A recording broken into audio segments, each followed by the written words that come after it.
with your, your guys' experience with, digital health products and interventions, are there certain mechanisms of action that you've seen that have, struck you as particularly sort of effective or insightful, or anything that's really resonated with you? I just want to give us a chance to kind of highlight any of those things. So, Davina, maybe I'll start with you. I'm going to punt to Gabe. I guess a talking point I think we've spoken about a lot before is that it's really unique to the intervention. So mechanism of action, I think that terminology often comes from therapeutic mechanism of action, which is going to be unique to the therapeutic, right?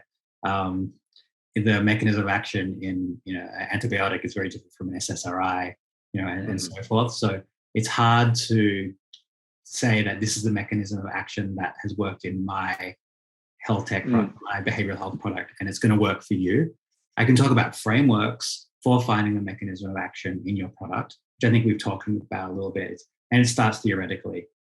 What are the active ingredients in your specific therapeutic? So in behavioral activation therapy, it's understanding your relationship between mood and behavior, and then tracking that experientially, and then actually scheduling activities to impact one's mood.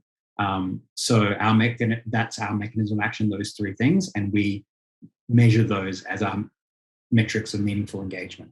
That's going to be very different from probably the meaningful engagement metrics and mechanism of action for Davina in diabetes prevention program, and same for a serious mental illness program for schizophrenia. So that's where I'd go with that. Yeah, by the way, mechanism of action, you're taking me back to my days when I was a patent lawyer at Merck. Talked about, as Gabe said, it's kind of, used in the therapeutics world for sure.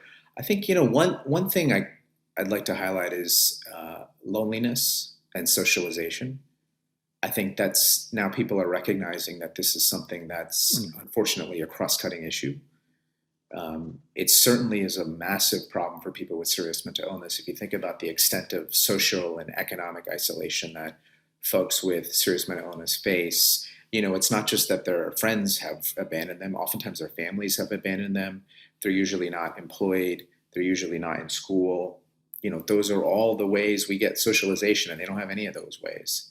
So that's extreme isolation. But even folks with, milder mental health conditions do have loneliness and socialization challenges. And so I think that is something that, any digital therapeutic that can address that and measure that. There are validated scales for loneliness. There's actually a couple, and measure that and keep fine tuning, like what is the thing that is actually breaking that isolation? And just really refining that one metric that matters and the activities that drive that metric, I think can be really interesting. And it's an unlock for a lot of other positive follow-on behaviors.